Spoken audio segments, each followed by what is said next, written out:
All right and welcome to all. इस video में हम डिस्कस करेंगे एनसीईआरटी क्लास 6 हिस्ट्री का चैप्टर नंबर 2। चैप्टर का नाम है on the trail of the earliest people. जैसा कि हम हर एक वीडियो में कहते हैं कि ये जो वीडियो लेक्चर है वो जो बिगनर है उनके लिए भी है और जो ऑलरेडी अटेम्प्ट दे चुके हैं उनके लिए भी है, क्योंकि हम यहाँ पर बेसिक लेवल से पूरे स्क्रैच से आपको समझाते हुए चलते हैं एडवांस लेवल तक। अगर आपका हिस्ट्री में कोई इंटरेस्ट नहीं है फिर भी हम पूरे लेमन लैंग्वेज में इसको आपको एक्सप्लेन करने का ट्राई करते हैं। नाउ इससे पहले, इस चैप्टर से पहले, जिसने पहला चैप्टर नहीं देखा है आप पहला चैप्टर भी देख सकते हैं, जिसका नाम है what, where, how and when. आप जब पहला चैप्टर देखेंगे तभी सीक्वेंस के बेसिस पर आगे बढ़ेंगे। तो पहला इसको अगर आप डायरेक्ट सेकंड चैप्टर में आए हैं तो पहले पॉज कीजिए और पहले फर्स्ट चैप्टर देख लीजिए, प्लेलिस्ट से आपको ये मिल जाएगा। ओके, नाउ आप हमारे टेलीग्राम ग्रुप को भी ज्वाइन कर सकते हैं। सर्च बॉक्स में आपने टाइप करना है @पंकज बोरा, स्मॉल लेटर में बिना स्पेस दिए। नाउ आप अगर इस ग्रुप को जुड़ते हैं इस ग्रुप से, तो इस पे क्या होगा, डेली के बेसिस पे जो दो हिंदू एनालिसिस करते हैं उसके बेसिस पे हम एक आंसर राइटिंग आपसे पूछते हैं हिंदू न्यूज़पेपर, जो कि आपकी मेंस में बहुत ज़्यादा हेल्प करने वाली है। और उसके साथ साथ मॉडल आंसर भी आपके साथ शेयर करते हैं, जो कि बहुत ज़्यादा पॉइंट वाइज, जो कि टॉपर्स आंसर राइटिंग के बेसिस पे हमने एनालिसिस किया, उस बेसिस पे आपको उस लेवल का आंसर आपको मिल जाता है कि जो भी बेसिक रिक्वायरमेंट होती है क्वेश्चन, तो उससे आपका मेंस पार्ट बहुत ज़्यादा इंप्रूव होने वाला है ना। आप हमारे पेड कोर्सेज को ज्वाइन कर सकते हैं। पेड कोर्सेज को ज्वाइन करने के लिए बहुत सिंपल सी चीज़ करनी है आपको। या तो आपके पास गूगल पे होना चाहिए या फ़ोन पे या पेटीएम होना चाहिए ना। गूगल पे और फ़ोन पे आपको गिवन नंबर पे अगर आपको ईयरली सब्सक्रिप्शन लेना है तो 499 रुपीज़ का आप ले सकते हैं। ये सारी चीज़ें उस पर मिल जाएंगी आपको। मंथली 99 रुपीज़ में मिल जाएगा। और सिर्फ एनसीईआरटी के नोट्स चाहिए चैप्टर वाइज हर एक सब्जेक्ट के, तो आपको इसी नंबर पे गूगल पे या फ़ोन पे करना है। नाउ आपको इंस्टा मोजो के लिंक से भी आप यहाँ पर से परचेज कर सकते हैं।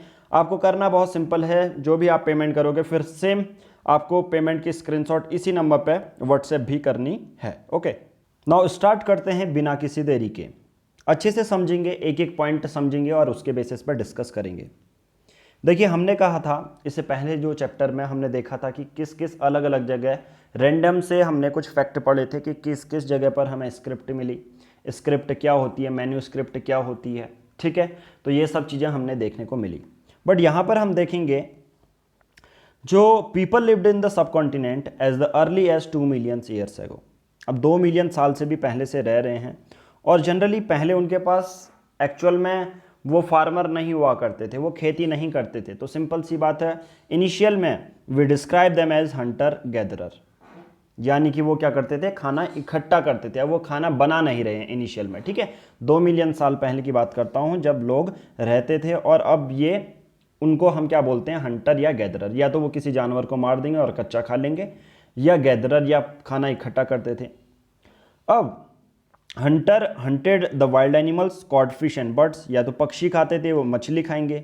और गैदरर जो होते थे वो क्या गैदर करते थे, फ्रूट्स करेंगे, कोई फल मिल गया मीठा लगा तो वो खाने लगे थे। जड़ें हैं, इवन रूट्स की, प्लांट्स की जड़ें भी वो खाने लगे थे। उनको ये नहीं पता था कि अगर ये प्लांट्स की जड़ें, जनरली हम क्या करेंगे, अगर सोच लीजिए कि अगर वो क्या कर रहे हैं, प्लांट्स की जड़ें उसको निकाल के भी जड़ें खा ले रहे हैं। Animals caught fish, stalks, eggs, leaves, seeds, even जो भी उनको मिलता था वो खा लेते थे। तो उनको इसी बेसिस पर उनको हंटर और गैदरर कहते हैं। There are several animals that run faster than us, many that are stronger to hunt animals और कैच फिश। मछली पकड़ने के लिए या जानवरों को मारने के लिए प्रेजेंस ऑफ माइंड चाहिए होता है, तो उसके बेसिस पे उन्होंने अपने को इस तरह प्रिपेयर कर लिया था।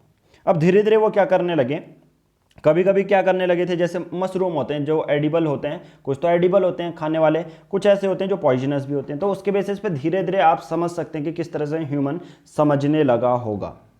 अब मैं यहाँ पर आपसे मेंस में पूछी जाती है बहुत सारे पीसीएस लेवल पे, स्टेट यूपीएससी में तो डायरेक्ट नहीं पूछा जाता है ये क्वेश्चन, बट यहाँ पर पीसीएस लेवल पे क्वेश्चन पूछे जाते हैं। There are 4 reason why hunter gatherer move place to place. एक क्वेश्चन आता है कि क्यों जो हंटर और गैदरर थे एक जगह से दूसरी जगह मूव करते थे। उसके 4 रीज़न हम बताते हैं। सबसे पहले, जिस जगह पर होंगे एक बार ऐसा टाइम आएगा जब क्या होगा, रिसोर्सेज खत्म हो जाएंगे, तो इस वजह से उनको एक जगह से दूसरी जगह जाना पड़ेगा।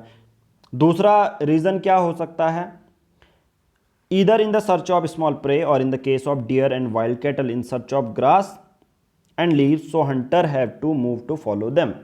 अब जहाँ जहाँ घास उगेगी तो उसके बेसिस पर जो वाइल्ड एनिमल्स होते हैं एक से जगह दूसरी जगह घूमने लग जाते हैं, तो उनको ही फॉलो करते करते हंटर और गैदरर भी उनका पीछा करते होंगे। ये 4 रीज़न, पॉसिबल रीज़न बताए गए हैं, ठीक है। तीसरा क्या है, plant and trees bear fruits in different season, अलग अलग सीजन में अलग अलग जो पेड़ होते हैं। जैसे मान के चलो अगर सेब होता है जनवरी फरवरी में, तो अगर मान के चलो बनाना होता है एंड में, तो सिंपल सी बात है उस बेसिस पे। और मान के चलो मैंगो की बारे में बात करता हूँ। मैंगो उस जगह पर होता है जहाँ पर गर्म सीजन होता है, यानी कि जहाँ गर्मी होती है ज़्यादा वहाँ पर मैंगो रहता है, और थोड़ा सा ये वाइड वेरिएशन में चेंज होता रहता है। मान के चलो किसी एक जगह पर मैंगो हो रहा है, दूसरी जगह पर मैंगो नहीं हो रहा, तो उस बेसिस पे भी अपने खाने के लिए वो एक जगह से दूसरी जगह घूमा करते थे। चौथा रीज़न क्या हो सकता है, people plants animals need water to survive, so water is found in lakes stream and rivers. तो बहुत सारी ऐसी रिवर्स होती हैं जो कि पेरेनियल होती है, यानी कि सालों साल उस पर पानी चलता रहता है, जैसे एग्जाम्पल हिमालयन रिवर। बट बहुत सारी ऐसी रिवर्स होती हैं जिसमें पानी सूख जाता है, तो उसकी वजह से उनको दूसरी नदी ढूंढने के लिए एक जगह से दूसरी जगह जाना पड़ता है। तो ये हमने 4 रीज़न पढ़ लिए, ओके। बट यहाँ पर क्वेश्चन आता है, how do we know about these peoples, हमें इनके बारे में कैसे पता चलेगा या कैसे पता चला। अभी सबसे पहले इससे पहला चैप्टर हमने देखा तो उस पर हमने मैन्यूस्क्रिप्ट के बारे में भी बात की थी, इंस्क्रिप्शन की बात की गई थी। इंस्क्रिप्शन यानी कि जो पत्थर होता है, मेटल होता है, उनके बारे में लिखा गया था राजा महाराजाओं द्वारा। ना यहाँ पर अभी कैसे पता चलेगा, अभी बहुत सिंपल है। Archaeologist have found some of things hunter gatherer made and used. अब उस समय जो हंटर और गैदरर हुआ करते थे वो कुछ ना कुछ एनिमल्स को मारने के लिए बनाएंगे ना, ऐसा तो थोड़ी ना है हाथ से मार देंगे उनको। तो सिंपल सी बात है, अभी के जो आर्कोलॉजिस्ट हैं उनको कुछ ना कुछ उनकी बनाई हुई चीज़ें मिली, तो उसके बेसिस पर डिसाइड किया गया कि यस यहाँ पर पुराने लोग होते थे और इस तरह से वो चीज़ों को यूज़ करते थे, तो उनकी बनाई हुई चीज़ें हमें मिली। अब यहाँ पर मैं कुछ स्टोन्स दिखाने वाला हूँ। देखिए ये बड़े स्टोन्स हैं और इतने ज़्यादा शार्प नहीं हैं, तो अगर इससे किसी जानवर को मारोगे उतनी जल्दी नहीं मरेगा। अब धीरे धीरे देखो, जब समय बीतता जाता है, कुछ साल बीतते जाते हैं, वो लोग और ज़्यादा कलाकार हो जाते हैं। जैसे अभी के बेसिस पर, अभी का ह्यूमन क्या है, मार्स पर पूरा भेज सकता है, रॉकेट भेज सकता है, ठीक है, मार्स पर जाने की बात की जा रही है। तो वैसे ही यहाँ पर धीरे धीरे जो हंटर और गैदरर थे अपनी स्किल्स को इम्प्रूव करते गए। देखो आने वाला जो नेक्स्ट पत्थर होगा वो और ज़्यादा शार्प आपको देखने को मिलेगा, एजेज में और ज़्यादा जो है बहुत ज़्यादा ब्लंट नहीं दिखेगा, ठीक है। यहाँ पर देखो, यहाँ पर ब्लंट सरफेसेस हैं, बट यहाँ पर शार्प एजेस हैं जिससे कि कोई जानवर को अच्छे से मारा जा सकता है। तो धीरे धीरे यहाँ पर क्या है, यहाँ पर स्टोन्स धीरे धीरे बढ़ते गए। अब ये स्टोन्स पैलियोलिथिक से नियोलिथिक में किसे बोलते हैं, क्या बोलते हैं, पैलियोलिथिक होता क्या, ये भी हम डिस्कस करेंगे, ठीक है। अब देखो, above are earliest stone tools, these were made several thousands years later, these were, और ये लास्ट में ये तो समुद्र में मिलते हैं, ठीक है, या नदी में मिलते हैं, राउंड पेबल्स होते हैं, ये नेचुरल पेबल्स होते हैं जो पहले से प्राकृतिक तौर पर बने रहते हैं। और लास्ट वन 10,000 साल पहले ही बनाया गया है। कौन सा है लास्ट वन, ये वाला नहीं है, ठीक है, ये तो उस पर मिल जाता है, किस पे, हमारा नेचुरल पेबल्स की तरह। जो ये हैं 10,000 साल पहले ही बने गए हैं, यानी कि बहुत ज़्यादा, देखो कितने ज़्यादा स्मूथ है। अब आप कहोगे इससे कैसे मिलेगा, इसके पीछे वो एक लकड़ी लगा देंगे और इसको बांध देते थे, और उसके बेसिस पर ये क्या करते थे, एनिमल का जो है उनको मारते थे, ओके। नाउ कुछ जो स्टोन्स हैं वो मीट को कट करने के लिए, bone, scrape bark and hides, chop fruit and roots. देखिए जनरली जो ये स्टोन्स बनाने लगे अपनी अपनी नीड्स के बेसिस पे इसको शार्प करने लगे थे जो हंटर और गैदरर हुआ करते थे। Now some may be have been attached to handles, जैसा मैंने अभी बोला, किसी एक लकड़ी से जोड़ दिया जाए और उससे फिर मारा जाए। Other tools were use to chop wood, लकड़ी को काटने के लिए, which was use as a fire wood.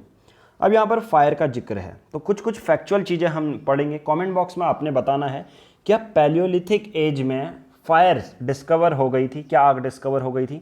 अब जो बिगनर है उनको तो नहीं पता होगा क्योंकि इनिशियल में वो एनसीईआरटी पढ़ते आ रहे हैं। जो लोग ऑलरेडी पढ़ चुके हैं एनसीईआरटी हिस्ट्री वो आंसर दे सकते हैं, बट जो बिगनर्स हैं उनको बताऊंगा कि पैलियोलिथिक क्या होता है, मीजोलिथिक क्या है, नियोलिथिक क्या है, वो धीरे धीरे समझेंगे, ठीक है, उसमें कोई इशू की ज़रूरत नहीं है। नाउ अब यहाँ पर कुछ एक मैप दिया गया है जो कि कुछ साइट से बताई गई हैं, Palaeolithic, Neolithic, megalithic, modern cities.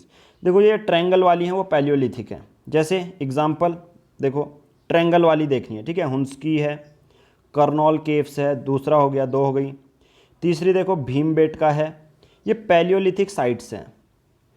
देखो पैलियोलिथिक और कुछ नहीं है, पैलियोलिथिक मतलब पुराना एज, स्टोन एज होती है बट पुरानी, सबसे पुरानी का मतलब देखो इन चार चीज़ों से मैं समझा सकता हूँ आपको, फिर आपको कोई कन्फ्यूज़न नहीं होगा। मान के चलो ये पुराने लोग थे जो कि उनके पास उतनी स्किल्स नहीं थी, तो ये पैलियोलिथिक एज में आएगा ये वाले। बट ये देखो बाद में जो पत्थर ये आ जाते हैं ये नियोलिथिक के बोल देंगे हम। समझ में आ रहा है? ज़्यादा से ज़्यादा जैसे होता है ना 18th सेंचुरी में मान के चलो ट्रेन चल रही है, अभी यहाँ पर 21st सेंचुरी में बुलेट ट्रेन चल रही है, चल वही रहा है। सेंचुरी देखो क्या हो रही है, उसी को हम पैलियोलिथिक कह देंगे जो ट्रेन चल रही थी इनिशियल में, कोयले से चलने वाली। अब यहाँ पर बुलेट ट्रेन चल रही है मैग्नेटिक फील्ड की हेल्प से, इलेक्ट्रिसिटी की हेल्प से, ठीक है, तो इसको नियोलिथिक बोल देंगे। तो आई थिंक आपको समझ में आया होगा पैलियोलिथिक और नियोलिथिक क्या होता है। बस हमें अब यूपीएससी के लिए उसकी डेट याद करनी है कि पैलियोलिथिक कब से है और नियोलिथिक कब से है। ओके, तो ये सब चीज़ें हो गई। तो पैलियोलिथिक साइट्स कुछ याद कर लीजिए। पहला है भीमबेटका, दूसरी है हुंस्काई और करनौल केव्स, ये पैलियोलिथिक साइट्स हैं। अब पैलियोलिथिक साइट्स का मतलब क्या होता है? पुराने लोग रहना, यानी कि अभी भी वहाँ पर हंटर गैदरर्स रह रहे हैं, उनके पास कुछ ज़्यादा स्किल नहीं आई है, ठीक है। They have lived in many more places, many sites were located near sources of water. जैसा भी हमने पहले भी कहा था, बहुत सारी ऐसी साइट्स हैं जो हंटर और गैदरर वहीं रहेंगे जहाँ पर उनको पानी मिलेगा, ठीक है। Places where stones were found and where people made tools are known as factory sites. अब कुछ छोटी छोटी चीज़ें बता देता हूँ। देखिए, एक कोई भी ऐसी चीज़ें होती हैं जहाँ पर कुछ ना कुछ बनते हैं, पर जहाँ पर क्या होता है, या तो स्टोन्स मिल रहे होंगे या स्टोन्स बनाए जाते हैं, उस साइट को क्या बोला करते हैं? Factory sites. यानी होगा ना हंटर और गैदरर किसी एक जगह पर बड़े बड़े स्टोन्स देखने को मिले, या वहाँ पर स्टोन प्रिपेयर किए गए। स्टोन प्रिपेयर करने का मतलब स्टोन को एज ए टूल जहाँ पर बनाया जाता था, ऐसी साइट्स को क्या बोलते हैं? फैक्ट्री साइट्स बोलते हैं। Usually we find blocks of stone, बड़े बड़े पत्थर का जो ब्लॉक्स हैं वो देखने को मिले, टूल्स देखने को मिले जो कि पत्थरों से बनाए गए, ठीक है, because they were not perfect and chips of waste stone left behind at this sites. अब ऐसा क्या हुआ होगा कि इसे एक पर्टिकुलर जगह पर बनाते हैं, जैसे होता है ना कोयले की खदान है, कोयले को पूरी तरह रिफाइन करो, पेट्रोल को रिफाइन करो, तो वहाँ पर वाली साइट्स होती हैं। वैसे ही जहाँ पर पुराने ज़माने में स्टोन्स बनाए जा रहे होंगे या स्टोन को एज ए टूल यूज़ किया जा रहा होगा, तो वहाँ पर कुछ साइट्स होंगी जहाँ पर ये चीज़ें बनाई जाती होंगी, उस चीज़ को क्या बोलते हैं? फैक्ट्री साइट्स बोलते हैं।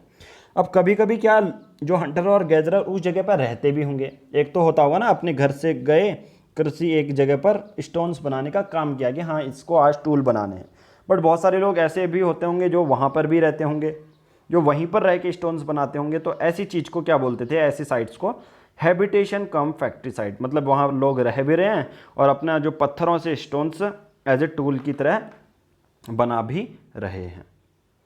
अब यहाँ पर एक टर्म आता है sites. Sites are places where the remains of thing, जैसे tools, pots, building were found. जहाँ पर साइट्स वो होंगी जहाँ पर कुछ चीज़ मिलेगा उसे साइट बोलते हैं, ठीक है। तभी तो पता चलेगा ना ये पैलियोलिथिक साइट का है, यानी कि पुराने। अभी जानेंगे और अच्छे से, वैसे मैं बुलेट ट्रेन और ट्रेन के बेसिस पर आपको समझा चुका हूँ। These may be found on the surface of earth, buried under the earth और sometimes even under water. Sites कैसे होता है? कहीं पर खुदाई की तो ये चीज़ें निकल गई, तो वो साइट्स होती हैं जहाँ पर हमें ये चीज़ें मिलेंगी। ओके, सिंपल सी बात है ना। ऐसा तो नहीं होगा कि यहाँ पर से यहाँ पर पहुँचा दिया होगा। पुराने ज़माने में हंटर और गैदरर जहाँ पर स्टोन से टूल बनाते थे, वहाँ पर अब क्या है, बरी हो गए होंगे, बट जब उसकी खुदाई की हो गई तो वहाँ पर वो चीज़ें मिल गई होंगी, तो उसी जगह को क्या बोलेंगे? साइट्स बोलेंगे। Making stone tools. अब पुराने ज़माने के लोग पत्थर से किस तरह से टूल्स बनाते होंगे अपने जानवरों को मारने के लिए, जड़ों को निकालने के लिए, वुड को चॉप करने के लिए।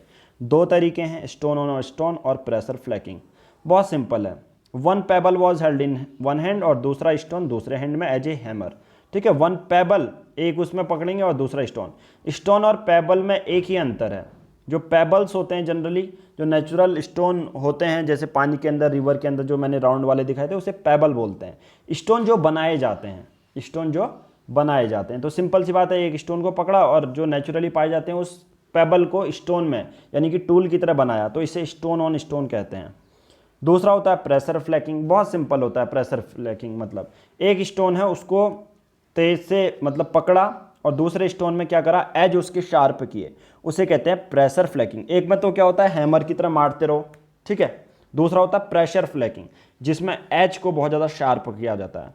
The hammer stone was used on a piece of bone और stone that was placed on the core to remove flakes that could shaped into tools. Pressure flaking में प्रेशर अपने ऊपर से जोड़ देते हैं, हाथों का जोर, और उसको रिक्वायर्ड शेप में जैसा उसको लाना पड़ता है, सपोज ऐसे तीखा बना दिया, ठीक है, कोन शेप बना दिया, जिससे कि डायरेक्ट ही किसी जानवर को मारा जा सकता है। ओके, अब यहाँ तक हमने देख लिया कि किस तरह से अपने स्टोन से टूल से बनाए जाते थे, हथियार बनाए जाते थे जिससे कि जानवरों को शिकार किया जाए। अब यहाँ पर एक चीज़ हम करने वाले हैं फायर के बारे में। क्या फायर कब पता लगा या डिस्कवर कब हुई? हमने देखा था कर्नौल केव्स, ठीक है, कर्नौल केव्स अगर हम देखेंगे तो यहाँ पर देखिए, यहाँ पर है कर्नौल केव्स, ठीक है, साउथ में कर्नौल केव्स हैं, हुंसकाई हैं, और ऊपर था भीमबेटका, यहाँ पर क्या है देखने को मिला, जो है पैलियोलिथिक साइट्स मिली। अब कर्नौल केव्स हमने देखें तो यहाँ पर हुआ क्या, इन केव्स में traces of ash have been found here, मतलब ये देखने को मिला कि जो राख है वो देखने को मिली। अब राख तभी मिलेगी जब कोई चीज़ जला होगा, सिंपल सी बात है। This suggest that peoples were familiar with the use of fire. अब ये देखो कर्नौल केव्स कहाँ है या कौन सी साइट है, तो अगर आपको देखने को मिला, अगर कभी डाउट हो ना कि कभी कभी लोग कंफ्यूज हो जाते हैं कि फायर की डिस्कवरी पैलियोलिथिक में हुई थी, मीजोलिथिक में या नियोलिथिक में, ठीक है, तो ये डिस्कवर हुई थी पैलियोलिथिक। कहाँ पर? पैलियोलिथिक। आप कहेंगे कि कर्नौल केव्स में, आप बोलेंगे ऐश की हमें क्या देखने को मिली, ऐश मिला। ओके, तो वो लोग या तो इसे खाने के लिए यूज करते होंगे, as a source of light की तरह भी यूज कर सकते होंगे, and to scare animals away, यानी कि जानवरों को भगाने के लिए भी करते होंगे, बट किसी को नहीं पता कि कैसे हुआ, बट पैलियोलिथिक साइट्स में हमें ये देखने को मिले। अब बहुत सारे जो बिगनर होंगे, एनसीईआरटी अभी स्टार्ट कर रहे होंगे, अगर ये वीडियो देख रहे हैं तो वो उनके माइंड में होगा कि ये पैलियोलिथिक क्या बता रहे हैं, मीजोलिथिक क्या बता रहे हैं, या नियोलिथिक क्या बता रहे हैं। तो एक तरह से चेंज है, जैसे मैंने पुराने जो टाइम को पैलियोलिथिक कह देंगे, जो नए टाइम को नियोलिथिक कह देंगे। अब बस टाइम जानना है आपको, ठीक है। नाउ अब उस टाइम को स्टार्ट करने से पहले चलो मैं आपका यही कन्फ्यूज़न दूर कर दूं कि पैलियोलिथिक क्या होता है, इसका मतलब क्या है, और ये कब से स्टार्ट हुआ था। ये एनसीईआरटी के फैक्ट हैं, तो ये जेन्युइन फैक्ट आपको मानने ही हैं। नाउ अर्लीस्ट पीरियड को पैलियोलिथिक बोला जाता है। ये वर्ड कहाँ से आया है? ग्रीक शब्द पैलियो से, जिसका मतलब होता है ओल्ड, और लिथोस तो आपको पता ही है, लिथोस का मतलब होता है स्टोन, मतलब ओल्ड स्टोन एज, यानी कि जहाँ के पत्थर पुराने हैं। पुराने पत्थर का कहने का मतलब क्या है, या अगर मैं अच्छे से समझाऊँ आपको, तो पुराने पत्थर का मतलब यही रहता है कि उन पत्थर में कोई स्किल नहीं दिखाई गई है, कोई हथियार की तरह वो उनके जो एजेज हैं वो बहुत ज़्यादा शार्प नहीं है, बहुत ज़्यादा ब्लंट है, जिससे कि और ज़्यादा जानवर बहुत ज़्यादा देर में मरेगा। नाउ अब पैलियोलिथिक जो स्टार्ट हुआ 2 मिलियन साल से 12,000 वर्ष, तो पहली, अब एनसीईआरटी की जो एनसीईआरटी आप कर रहे हो, तो पहले डेट डाल लीजिए अपने नोट्स में। पैलियोलिथिक जो एज है वो 2 मिलियन से 12,000 साल पहले की है। इस एज के बीच में जो भी चीज़ें हुई, जो भी आविष्कार हुए, आग का आविष्कार, ये सब आविष्कार इन्हीं के बीच में हुआ, इसी टाइम पीरियड के बीच में हुआ। जब जीसस क्राइस्ट के जन्म हुआ उससे 2 मिलियन साल और 12,000 साल के बीच में ये सब चीज़ें हुई, जो भी हम चीज़ें पढ़ रहे हैं। नाउ पैलियोलिथिक इतना बड़ा टाइम है, 2 मिलियन से 12,000 वर्ष, जो कि 99 ह्यूमन हिस्ट्री को बता देता है। यानी कि अभी जो हमारे 2 मिलियन साल पहले ह्यूमन रहते होंगे, उनकी 99% हिस्ट्री इसी काल पर रही है। पैलियोलिथिक को 3 भागों में फिर से डिवाइड किया जाता है, लोअर पैलियोलिथिक, मिडिल पैलियोलिथिक और अपर पैलियोलिथिक। कुछ नहीं है, जनरली 2 मिलियन साल को ही 3 पार्ट में डिवाइड कर लिया है, इसका मतलब ये समझ लो। ओके, तो अब यहाँ पर से हमने पहला जो क्रोनोलॉजी समझ ली है 2 मिलियन से 12,000 साल तक की। अब यहाँ पर अभी देखने को मिलता है धीरे धीरे इन्वायरमेंटल चेंजेस होते हैं, धीरे धीरे बारिश होने लग जाती है। तो 12,000 से लेके दूसरा टाइम पीरियड बता रहा हूँ, 10,000 के पीरियड को मीजोलिथिक बोलते हैं। मीजोलिथिक का मतलब होता है मिडिल स्टोन एज। अब इस पर होता क्या है, इसमें बहुत सारी सिंपल, जैसे मैंने पत्थरों के बेसिस पर आपको समझाया था, पैलियोलिथिक, फिर मीजोलिथिक, फिर वो जो नए पत्थर थे लास्ट में पूरे शार्प एजेस के साथ, उसे नियोलिथिक बोल दिया मैंने, क्योंकि वहाँ पर तब तक ह्यूमन और ज़्यादा सीख चुका था। Stone tools found during the period are generally tiny, छोटे पत्थर हुआ करते थे। माइक्रोलिथ जिसे बोलते हैं, छोटे पत्थर, Microliths were probably stuck on the handles of the bone or wood to make tools such as saw and sickles. अब वो क्या करेंगे, छोटे छोटे पत्थर बनाएंगे और उसके पीछे क्या जोड़ देंगे, लकड़ी जोड़ देंगे, जिससे कि हैंडल से जोड़ देंगे, जिससे कि जानवर को और अच्छे से मारा जाए। अब इसी तरीके का जो at the same time older varieties of tools continue to be use in, मतलब जो पैलियोलिथिक में टूल्स थे वो भी यूज़ किए जा रहे थे। अब कंफ्यूज मत होना, बहुत सिंपल है। जैसे घड़ा है, घड़ा तो अभी भी यूज़ करते हो ना आप लोग, फिल्टर है, एक्वागार्ड है आपके पास, पर क्या है, आप घड़ा तो यूज़ कर रहे हो ना। यानी कि आप सोच लो कि स्टोन एज में उनने स्किल तो ला चुके हैं मीजोलिथिक पीरियड में, बट क्या है कि पैलियोलिथिक के भी जो स्टोन्स हैं वो यूज़ कर रहे हैं। वैसा ही अभी मॉडर्न का एग्जांपल दूं तो आपके पास फिल्टर है, एक्वागार्ड है अच्छा पानी के लिए, बट आप मटका भी यूज़ कर रहे हो, तो एक तरह से उसी का एग्जांपल आप समझ लो। और लास्ट में आती है न्यूलिथिक। 10,000 साल के बाद जो पीरियड है वो है न्यूलिथिक। आई थिंक आपको ये पूरा जो मैं समझाना चाहता हूँ ये आप समझ चुके होंगे, पैलियोलिथिक, मीजोलिथिक और न्यूलिथिक। ठीक है, तो इसके बेसिस पर जनरली इनको कैटेगराइज किया गया है। स्टोन पे कितनी ज़्यादा आपने कारीगरी दिखाई है, स्टोन्स को कितना ज़्यादा टूल्स पर कन्वर्ट किया है, ये तो एक फेज़ है। बट पैलियोलिथिक में बहुत सारे कल्चर उनके अलग होंगे, मीजोलिथिक में और ज़्यादा कल्चर अलग होंगे, वो अलग अलग डायमेंशन के बारे में बाद में बात करेंगे। बट मेजर जो डायमेंशन है वो यही है कि किस तरह से पत्थरों का यूज़ किया जाता था, कैसे किया जाता था। अब नाउ कुछ जगह रॉक पेंटिंग देखने को मिली, बहुत सारी जो पुराने हंटर और गैदरर्स हुआ करते थे पैलियोलिथिक, न्यूलिथिक और मीजोलिथिक के टाइम में, अब वो रहेंगे कहाँ? सबसे बड़ा क्वेश्चन यही आता है, वो रहेंगे कहाँ?